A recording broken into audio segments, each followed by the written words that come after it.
참 예수님, 네, 반갑습니다. 네, 이번 강의의 주제는 변화의 도전이라는 주제로 강의를 하도록 하겠습니다. 지난 1000년의 발전 속도는 지난 100년의 발전 속도하고 똑같고, 지난 100년의 발전 속도는 지난 10년의 발전 속도하고 똑같고, 또 지난 10년의 발전 속도는 지난 1년의 발전 속도하고 똑같다고 그래요. 또 지난 1년의 발전 속도는 지난 3개월의 발전 속도하고 똑같다고 그래요. 그럼 과거의 1000년 동안의 변화가 지금 3개월 만에 일어나는 거죠. 제가 지난 7월 22일 날 아프리카 잠비아에 선교 봉사를 떠났습니다.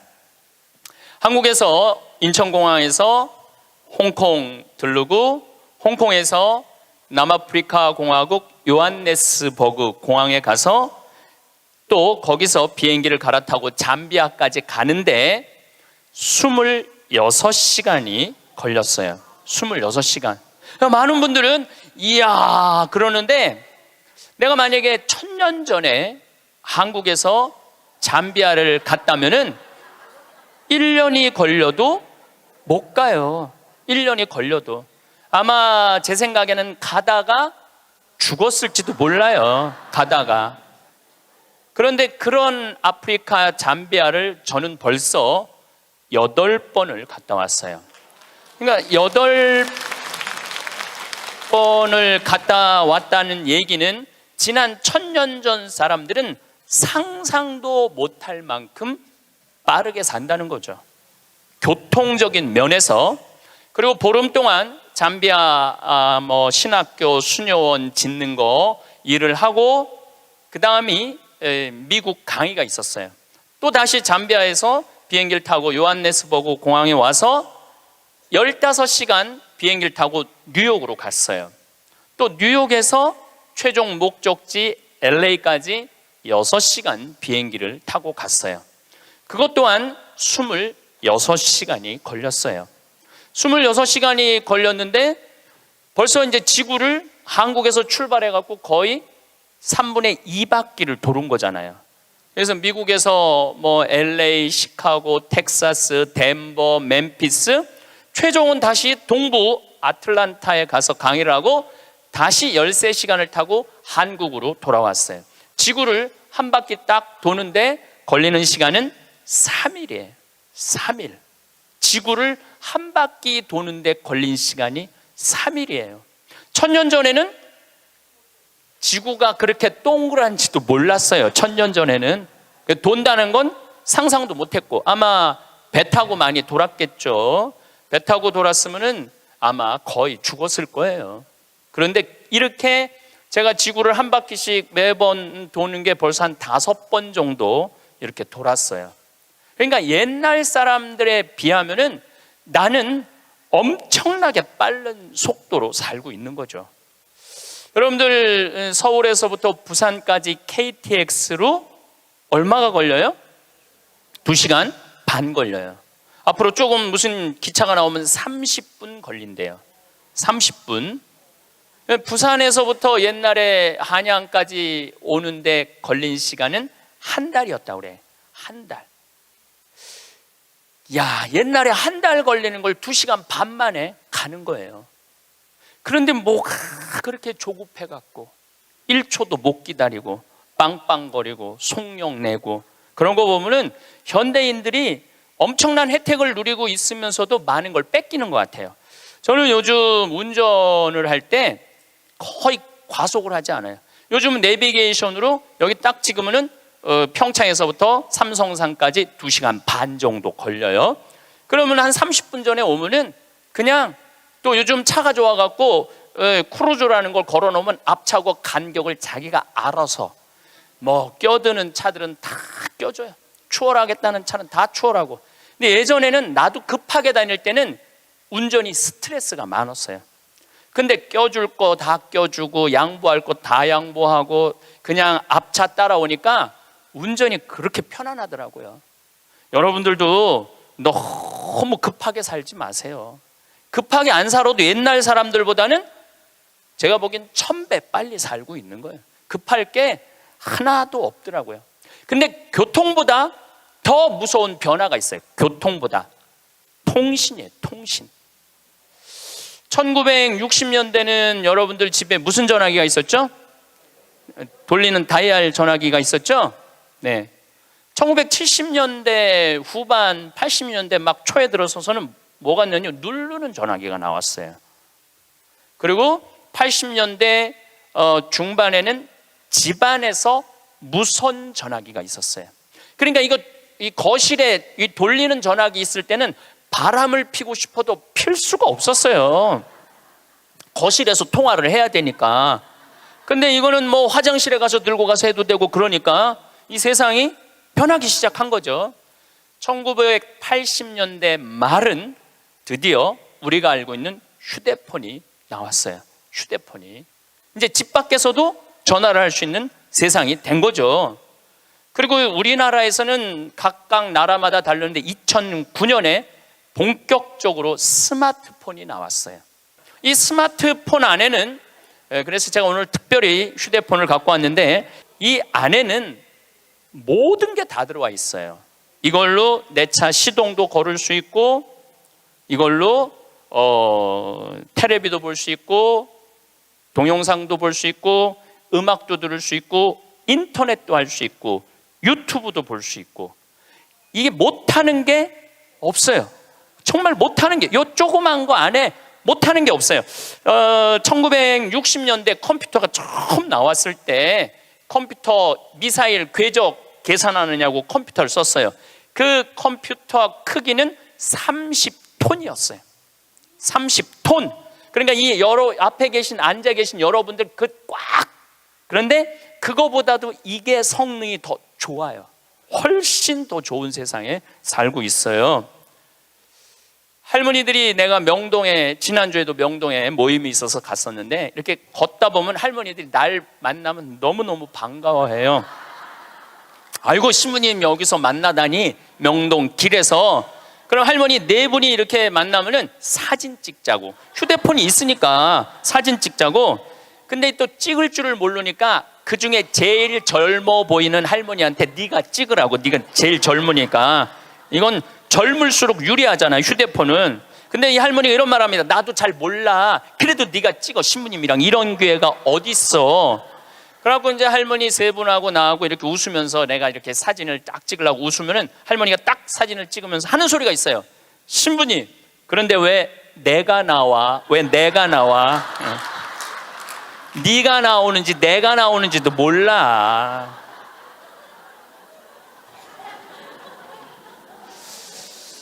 요즘 애들은 태어나면서부터 어떻게 태어나는 줄 아세요? 이러면서 태어나요. 이러면서, 태어나면서. 요즘 애들은. 그런데 1살, 2살도 그걸 보는데 지금 60대 넘어서는 할머니들은 지금 세상이 어떻게 돌아가고 있는지 모르는 거예요. 1990년대는 세계 10대 기업 중에 일본이 8개를 차지했어요. 근데 2010년에는 세계 10대 기업 중에 일본은 하나도 없어요. 하나도. 지금은 구글, 애플, 페이스북, 아마존. 근데 여기 계신 분들 중에 구글이라는 거가 있는데 그게 뭐 다 알지를 못해. 근데 구글하고 페이스북, 아마존은 텔레비전에 선전을 안 해요. 그리고 구글은 물건을 팔지 않아요. 인터넷으로만 파는데 이 기업의 가치는 700조예요. 700조.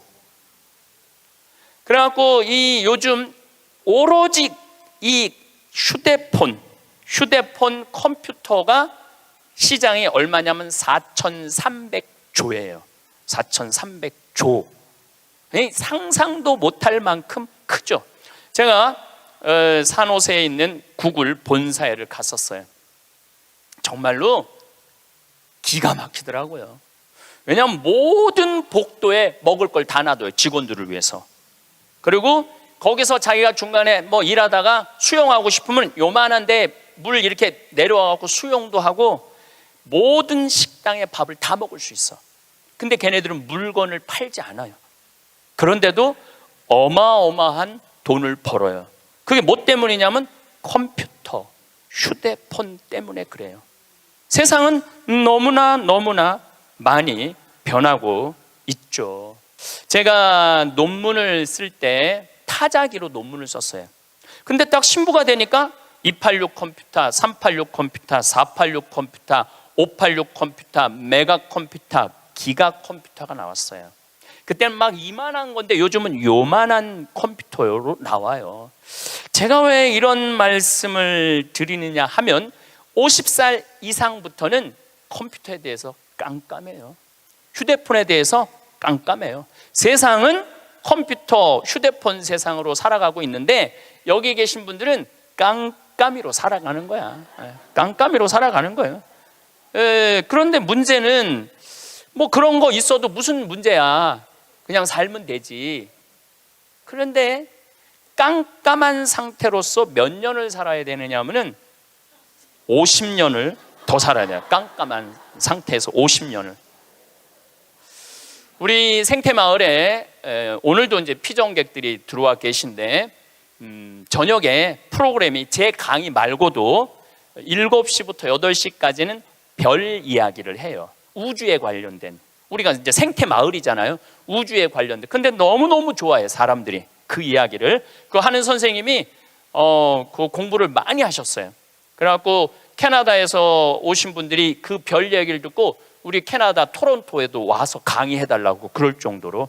그래서 그 선생님이 신부님 덕분에 내가 캐나다 가서 강의하게 생겼다고. 그리고 8시부터는 이번에 7월 1일 날 주교님께서 우리 생태마을에 많은 피정객들이 오니까 시카고 대학에서 상담 심리 박사학위를 딴 신부님을 보내주셨어요. 이 신부님은 8시부터 9시까지 무슨 프로그램을 하느냐면 별별 이야기를 해요. 별별 이야기를 다 해보자 이거야. 별별 이야기를. 그래서 이제 뭐 마음이 답답한 분들이 원두막에 모닥불 펴놓고 이야기를 원래는 1시간 하는데 대개 2시간에서 2시간 반 한대요. 근데 할머니 한 분이 별별 이야기를 하는데 이 할머니 하는 말이 그 신부님한테 신부님 나는 일생 남 피해 준 적도 없고 죄 진 적도 없고 신앙생활 열심히 했다는 거예요. 난 정말 부끄럽지 않게 살았는데 며느리가 어느 날 갑자기 자기를 보더니 야인년아 그러더래요. 야인년아 내가 무슨 죄를 졌다고 며느리한테 그 소리를 들어야 되느냐고. 나는 억울해 죽겠다고 1시간 반을 하소연을 하더래요. 내가 그 얘기를 듣고 우리 상담 소장 신부님한테 그랬어요. 그 할머니가 정말로 모르는 게 하나 있다. 그 할머니가 정말로 잘못한 거는 안 죽고 오래 사는 게 잘못한 거다. 그 할머니의 잘못은 안 죽은 거다. 안 죽은 거. 옛날에는 집안에 그 장수하는 어르신이 있으면 집안에 가문의 자랑이었어요. 근데 참 재미난 설문조사가 있었어요. 명문대학교야. 요 근처에 있는 명문대학 학생들한테 물어봤어요. 10년 전에 부모님이 몇 살까지 살기를 원하느냐고. 근데 10년 전에 명문대학 학생들이 답을 했는데 65세. 부모님이 65세까지 살았으면 좋겠다는 거예요. 근데 또 5년 후에 또 조사를 해봤어. 똑같은 신입생들한테 부모님들이 몇 년 더 살았으면 좋겠느냐고. 그랬더니 5년 전에는 63세로 줄어들었어요. 부모님이 63세까지 살았으면 좋겠다는 거예요. 근데 얼마 전에 또 똑같은 설문조사를 신입생들한테 했더니 몇 살까지 살았으면 좋겠냐고 그랬더니 60살까지 살았으면 좋겠다는 거예요. 다시 말해서 여기 계신 여러분들은 다 죽어야 돼. 애들의 바람이라면은 다 죽어야 돼. 그런데 부모님 생각하고 자식 생각하고는 너무너무 다른 거예요. 부모님은 손자도 보고 싶고 증손자도 보고 싶고, 그런데 자식들은 다 키웠고 할 일 다 했으니까 죽어라 이거예요. 죽어라. 제가 왜 비행기 얘기도 하고 휴대폰 얘기도 했느냐 하면 세상은 너무나 많이 변하고 있어요. 그런데 누가 세상의 변화를 못 읽느냐 하면 여기 계신 50대, 60대, 70대 되신 분들이 세상이 어떻게 돌아가는지 모르고 있는 거예요. 그게 큰 문제라는 거예요. 그걸 세상이 돌아가는 걸 알면 대처를 할 텐데 세상 돌아가는 거에 대해서 알지를 못하니까 야인년아 이 소리를 듣는 거예요. 그러니까 여러분들 며느리한테 야인년아라는 소리 안 들으려면 어떻게 하면 좋아? 아니지, 죽으라는 얘기가 아니야. 죽으라는 얘기가 아니라 자식하고 같이 살 생각을 처음부터 하지 말아야죠. 왜 자식하고 같은 집에서 살아요? 그러니까 그런 마음으로 인생을 바라봐야 된다는 거예요. 그런데 아마 2040년에는 아마 제 생각에는 아이를 거의 낳지 않을 거예요. 2040년이 되면은 아이들을 안 낳아요. 왜 아이들을 안 낳느냐면 지금 대한민국의 애들 고통스러워요, 안 고통스러워요? 공부하느냐고 고통스럽죠? 경쟁하느냐고 고통스럽죠? 그러니까 애들을 세계에서 가장 애를 안 놓는 나라에 이유가 있는 거예요. 애들이 고통스러우니까 너무너무 고통을 겪으니까 또 지금 애를 안 낳는 30대, 40대들은 자기네들이 그렇게 고생을 했으니까 내 자식이 이 세상에 태어나갖고 그 경쟁 속에 애를 키우고 싶지 않은 거예요. 그래서 애를 안 낳는 거예요. 2030년, 40년. 그러니까 지금 여러분들은 자식이라도 낳고 자식한테 투자라도 하지만은 2030년, 40년 되면 아예 자식을 안 낳을 거라는 얘기예요. 지금 대한민국은 저출산 때문에 이 민족이요, 애를 안 낳으면 민족이 사라지게 돼 있어요. 그러니까 이 대한민국의 존재 자체가 걸려 있는 거예요. 이게 정말 보통 심각한 문제가 아니에요. 그러니까 애를 많이 낳는 유일한 방법은 국가에서 대학까지 등록금을 대주는 거예요. 국가에서 대학까지. 아니 근데 이게 불가능한 얘기가 아니고 유럽은 대학까지 다 국가에서 등록금을 내줘요. 심지어는 박사기까지 내주는 나라들도 있어요. 국가가 책임지면은 여러분들 국가가 등록금 다 대주면은 여러분들은 훨씬 짐이 가볍죠. 그리고 노후 대책도 준비할 수 있고 국가가 다 대주니까. 또 애를 많이 낳게 하려면은 국가가 뭐도 해야 되느냐면은 할머니 할아버지들한테 연금도 다 보줘야 돼. 연금도 지금 20만 원 40만 원 주잖아요. 그거 80만 원 90만 원까지 올려야 돼. 80만 원 90만 원까지 올릴 수 있어요. 여기 그러니까 내가 답답하다는 거예요. 그걸 어떻게 주느냐고. 우리나라 경제 규모에 있는 나라들은 다 80만 원 90만 원 줘요. 지금 다른 나라들은 80만 원 90만 원 다 줘요. 누구한테 돈 뺏어서? 기업하는 사람들한테, 돈 많은 사람들한테 뺏어서 국민들한테 주는 거예요. 그래야지 국가가 살아나는 거예요. 얼마 전에 하와이에서 우리 할머니들 25분이 평창으로 1박 2일 피정으로 왔어요. 피정하고 그 다음에 어디로 가? 제주도로 가서 전주로 갔다가 서울 가서 다시 하와이로 간대요. 그러면은 그 할머니들이 그렇게 비행기 값 내고 그렇게 일주일, 2주일 한국에 여행 오는 이유가 뭐냐면 하와이는 다른 미국보다 하와이하고 알래스카는 연금을 많이 줘요. 거의 90만 원, 100만 원, 110만 원까지 준다고 그러는 것 같아요. 하와이는. 근데 이 할머니들이 돈을 안 쓰고 가만히 있어갖고 통장에 3만 달러가 넘잖아요. 그러면 다음에 연금을 줄여요. 이 할머니는 돈이 필요 없나 보다. 그래갖고 연금을 줄여. 그러니까 이 할머니들은 돈이 나오면 그거 모아갖고 다 써야 돼. 근데 미국에 간 우리나라 하와이 할머니들도 이제 똑똑해갖고 그런 할머니들도 있지만 자식들한테 돈 안 줘요. 그거 다 써갖고 다 써.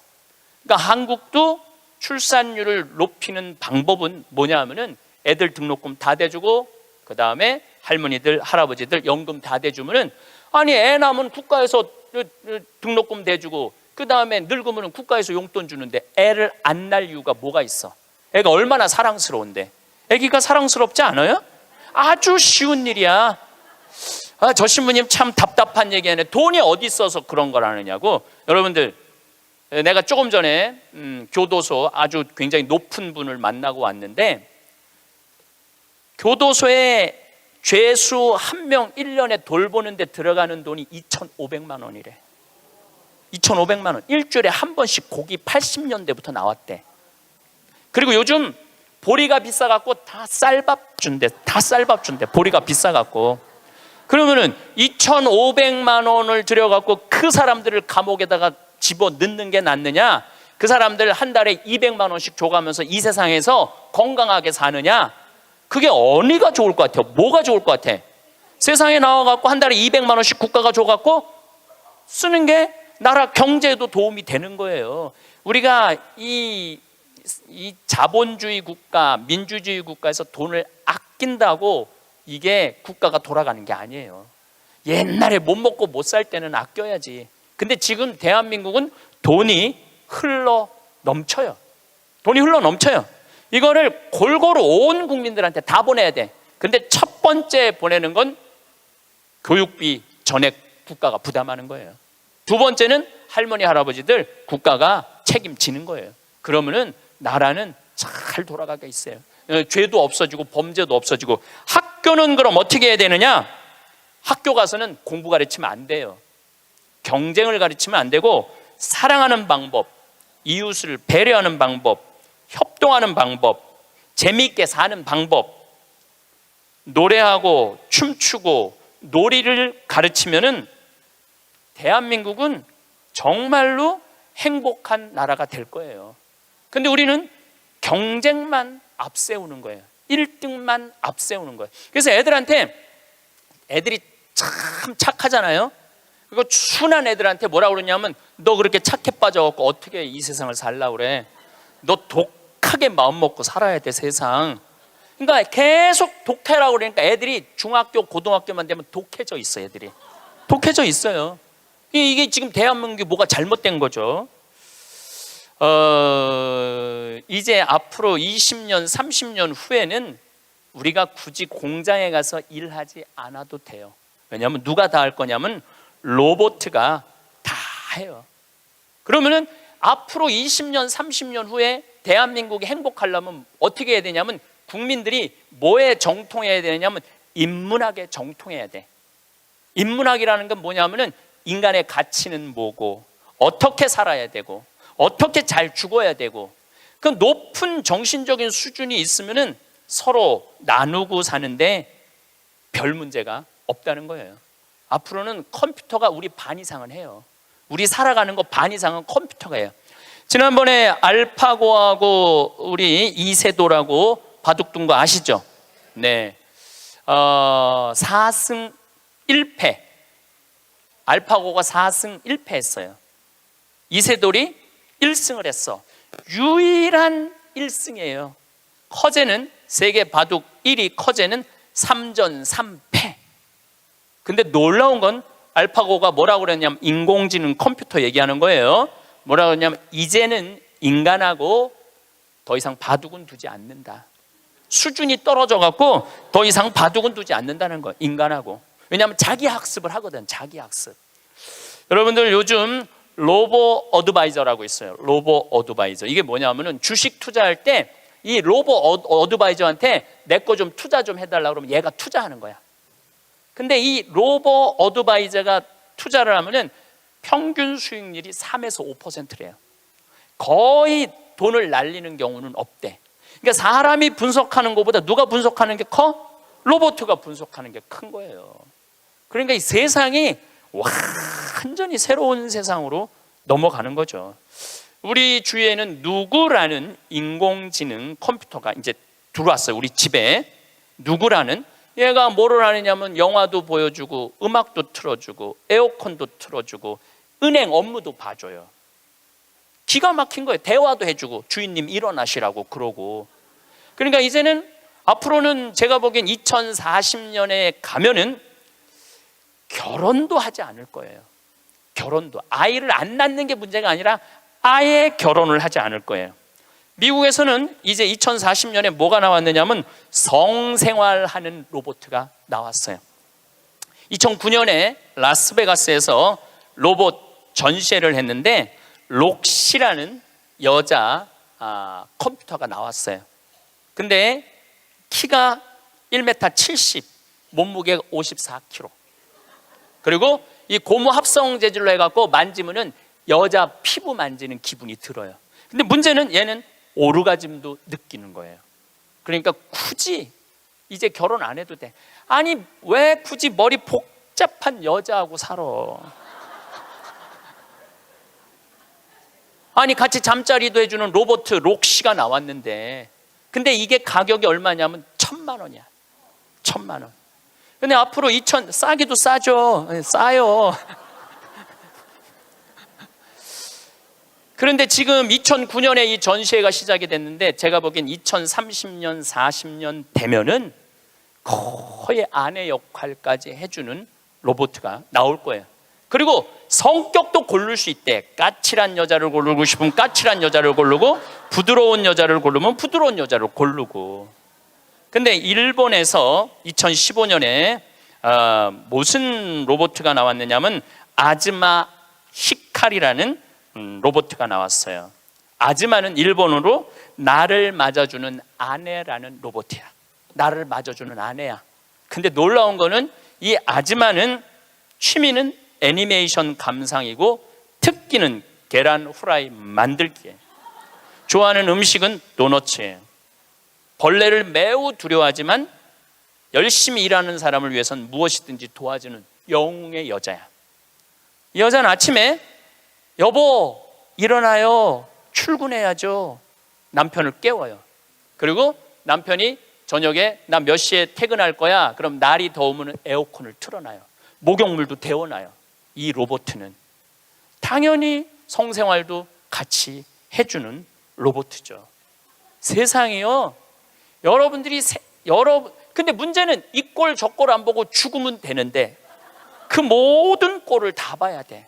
근데 그게 어떤 건지도 모르고 우리는 살아가는 경우가 너무 많아요. 이 록시를 만든 개발자의 최종 목표는 섹스를 넘어서서 실질적인 동반자의 여자를 만드는 게 최종 목표예요.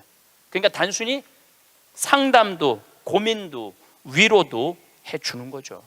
2040년이 되면은 어떤 로봇가 나오느냐면은 벌써 이제 감정을 느끼기 시작한다고 그래요. 감정을 느끼는 로봇가 나온대요. 그럼 감정을 느끼면은 뭐 이것도 연구하고 저것도 세상 책도 읽어보고 모든 요즘 빅데이터라는 게 있어요. 모든 정보를 모으는 거야. 근데 모든 정보를 모아봤더니 하느님이 있는 것 같아. 로봇가 생각해 보기엔. 그래갖고 나도 좀 세례를 받아야 되겠다. 나도 좀 신앙생활을 해야 되겠다. 그래갖고 나한테 와갖고 신부님 저 세례 좀 주세요. 저 록시가 와갖고 신부님 저 세례 받고 싶어요. 세례 줘야 돼 말아야 돼? 안 돼요? 내가 너 세례 못 줘? 그러면은 얘가 이럴 거예요. 신부님 걱정하지 마세요. 우리가 세례 주는 로봇을 만들면 돼요. 세례 주는 로봇 만들면 돼요. 이게 굉장히 복잡한 이야기인데 이게 진화의 한 과정이에요. 우리가 무슨 네안데르탈인, 무슨 호모사피엔스, 크로마뇽인, 이게 다 진화되면서 우리가 됐잖아요. 그럼 우리가 또 진화를 해갖고 그런 DNA 조작 인간, 이 DNA 조작 인간도 제가 언제 얘기를 했냐면 1997년부터 얘기했어요. 앞으로는 DNA 조작 인간이 나올 거라고. 3D 컴퓨터 얘기는 많이 들어봤죠? 네, 그게 그 3D 컴퓨터가 자가용도 찍어내고 권총도 찍어내고 다 찍어내요. 근데 뭘 찍어냈느냐면 콩팥을 찍어냈어. 콩팥을 찍어내갖고 콩팥 상한 10대 소년한테 그 콩팥을 집어넣어줬어요. 완전히 바꿔준 거죠. 콩팥을 3D 컴퓨터로. 근데 걔는 지금 거의 20살이 됐는데 레슬링 선수가 돼 있어요. 그러니까 옛날에 장기 바꾼다 막 그랬잖아요. 그게 이제 벌써 우리 앞에 와 있는 거죠. 제가 너무 앞서 나가는 것 같지만 지구를 3일 만에 한 바퀴 도는 세상에 우리가 살고 있어요. 지금은 4차 산업의 시대라고 그래요. 4차 산업의 시대. 1차 산업은 뭐냐면은 증기기관, 와트가 실린더 증기 막 보일러 막 끓여갖고 증기가 해갖고 실린더 피스톤 왔다 갔다 해갖고 증기기관. 그래서 증기기관 배, 증기기관 기차 뭐 이런 거 생긴 게 1차 산업이에요. 2차 산업은 에디슨이 전기를 발명했어요. 전기. 그래갖고 지금 이거 다 전기의 혜택 아니에요. 지금 우리가 전기 없으면은 한순간도 못 살 거예요. 여러분들 냉장고, 밥하는 거, 뭐 뭐든지 세탁기 다 뭘로 돌려?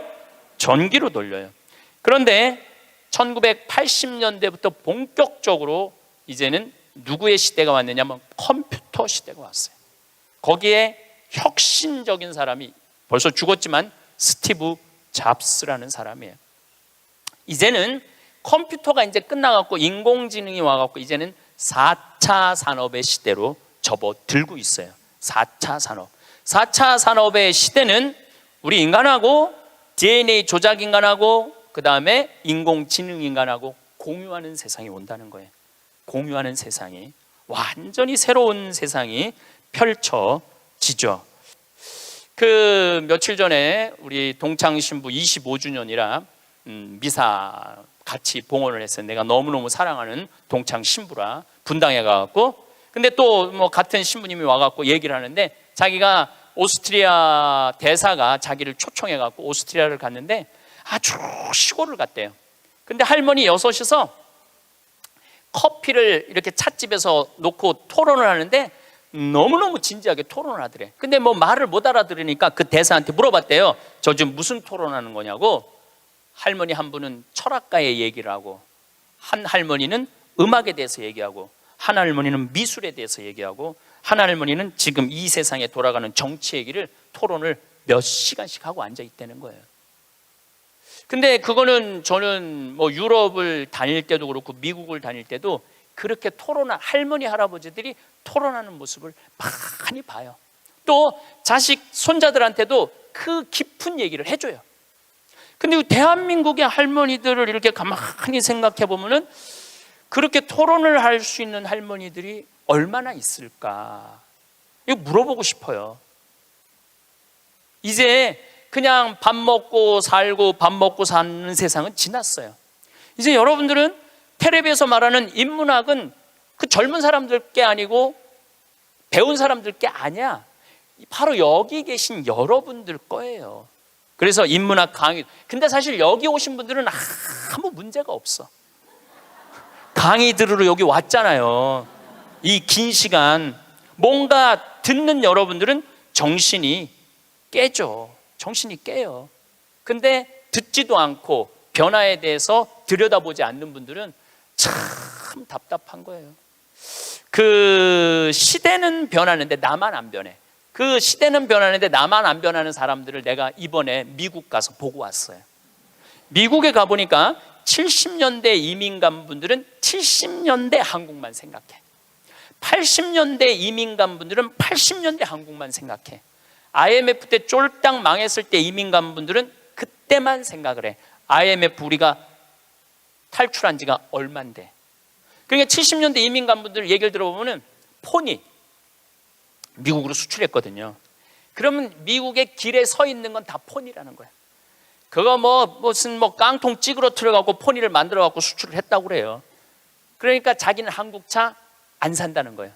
근데 폰이 만든 지가 언젠데 아직 폰이 얘기를 해. 한국에 폰이도 없는데. 그리고 내가 우리나라 차들을 타보면은요, 벤츠, BMW 부럽지 않아요. 정말로 차 잘 만들어요. 그런데 70년대 생각만 하는 거예요. 들여다볼 기회가 없으니까. 한국에 30년 동안 안 와봤으니까 그때 얘기만 하는 거예요. 또 이번에 시카고 강의를 갔는데 시카고는 눈이 많이 온대요. 근데 이 시카고는 눈이 오면은 눈 떨어지기 전에 제설차가 기다리고 있다가 눈이 떨어지면 다 친대. 내가 강원도 산다니까 강원도는 제설차가 2대밖에 없지만은 우리는 눈 떨어지기 전에 다 친다는 거예요. 그분은 80년대 이민 간 분이에요. 제가 강원도 평창에서 살잖아요. 평창도 요즘 눈 떨어지기 전에 제설차 기다리고 있다가 떨어지기 전에 다 쳐요. 염화칼슘 뿌리고 제가 12월 달에 매일 강의 나오잖아요. 거기 눈 많이 와요. 그러면은 새벽에 보면 다 눈 치는 소리가 들려요. 그러면은 운전하고 나오는 거예요. 그러니까 모르는 거지. 들여다보질 않았으니까. 그리고 자기가 옳다고 고집 주장을 피는 거죠. 근데 가만히 내가 미국에 이민 가신 분들을 보니까 이분들은 미국 책도 안 읽고 한국 책도 안 읽더라고. 근데 미국에 이민 간 분들이 대개 경력을 보면 서울대 졸업한 분들 많아요. 영어 할 줄 알아야지 가잖아요. 그런데도 변화에 적응하지 않으니까 못 견디더라고요. 사람은요, 끝도 없이 공부를 해야 돼요. 제가 미국에 가서 이 얘기를 꼭 해요. 우리나라는 버스를 타고 가다가 앞에 데모를 해. 그럼 버스에 뭐라고 떠요? 목적지까지 제 시간에 못 갈 것 같다. 여기 내려갖고 지하철 몇 호선 여기 있으니까 타고 가면은 될 것 같다. 그런 자막이 떠. 그리고 내가 오는 내 차 기다리는 차가 그거 전부 다 뜨죠. 예, 미국은 상상도 못하는 일이에요. 미국은 나라가 커갖고 그렇게 할 수가 없어. 우리나라처럼 이 IT 기술이 잘 돼 있는 나라는 세계에서도 없어요. 다니면 얼마나 답답한지 몰라요. 다른 나라 다녀보면은. 저는 지금 총 60개 나라를 다녔고 미국을 벌써 뭐 10번도 더 왔다 갔다 하고 전 세계를 돌아다녀 보잖아요. 전 세계를 돌아다녀 보면 한국처럼 시스템이 잘 돼 있는 데가 없어요. 한국처럼. 요즘 이제 동계올림픽 한다고 영동고속도로 고속도로를 다시 깔았거든요. 제가 오늘도 이렇게 나오면서 이거는 고속도로가 아니야. 비단길이야. 얼마나 곱게 깔아놨는지 비단길이에요. 이런 도로를 가진 나라가 그렇게 많지 않아요. 미국도 도로 기가 막히게 잘 깔아요. 걔네들은 정말 상상도 못할 만큼 잘 깔아요. 미국 사람들. 그래도 이 영동고속도로만큼 비단길은 없더라고요. 우리나라가 돈도 많고 참 좋은 나라예요. 한 세대 만에 원조 받는 나라에서 원조 해주는 나라로 바뀌었어요. 이거는 전 세계에서 대한민국밖에 없어요.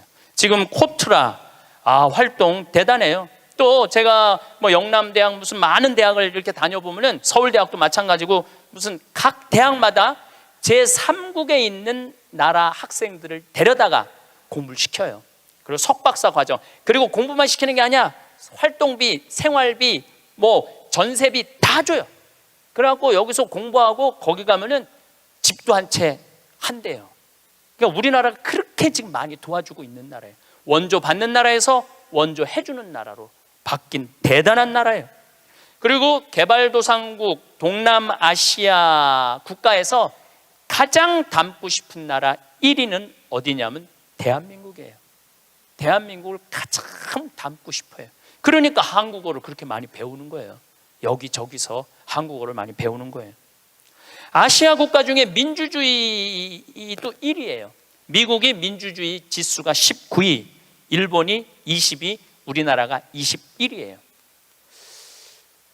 나는 내가 보기엔 미국보다 대한민국이 더 민주주의가 좋은 것 같아. 왜냐하면 경찰서에서 술 먹고 난동 부리고 의자 내던지는 나라는 대한민국밖에 없어요. 공무원들도 마찬가지예요. 뭐 공무원들 부패 지수가 높다 그러지만은 그 높은 사람들이고 요즘 젊은 공무원들 그 어려운 시험 봐서 통과한 공무원들은요. 오늘도 우리 이 직원이 무슨 우리 이제 생태마을 물건 허가 때문에 읍에 들어갔다 왔는데 그렇게 친절하게 설명을 해주고 도와주더라는 거예요. 근데 미국이나 뭐 유럽이나 가보면요 공무원들이요 얼마나 고압적인데요. 기다리라고 그러면 일주일도 기다려야 되고 2주일도 기다려야 돼. 참 좋은 나라에서 살고 있는 거예요, 여러분들. 세계에서 최단 기간 IMF를 극복한 나라는 우리나라밖에 없어. 3년 8개월 만에. 이것도 금 모은 나라. 대단하지 않아요? 한글의 기적, 문맹률이 1.7%밖에 안 돼요. 98%가 글을 읽을 수 있는 나라예요. 정말로 내가 보는 대한민국은 위대하고 대단한 나라야. 그래서 대한민국을 뭐라고 부르느냐면 대단해서 대한민국이라고 그러는 거예요. 대단해서 대한민국이라고. 더 놀라운 건 1970년대에서부터 2010년까지 필리핀은 국민소득이 10배 증가했어요. 필리핀이 1970년서부터 2010년까지 40년 만에. 그러니까 1970년대는 필리핀이 우리보다 잘 살았다는 얘기죠. 근데 1970년서부터 2010년까지 필리핀은 10배 늘었는데 대한민국은 몇 배가 국민소득이 늘었느냐면 82배가 늘었어요. 82배. 상상을 초월할 만큼 우리가 돈도 많이 버는 나라예요. 근데 정말로 대한민국이 행복한 나라일까요? 이 얘기는 다음 시간에 그 뒷이야기를 하도록 하겠습니다. 감사합니다.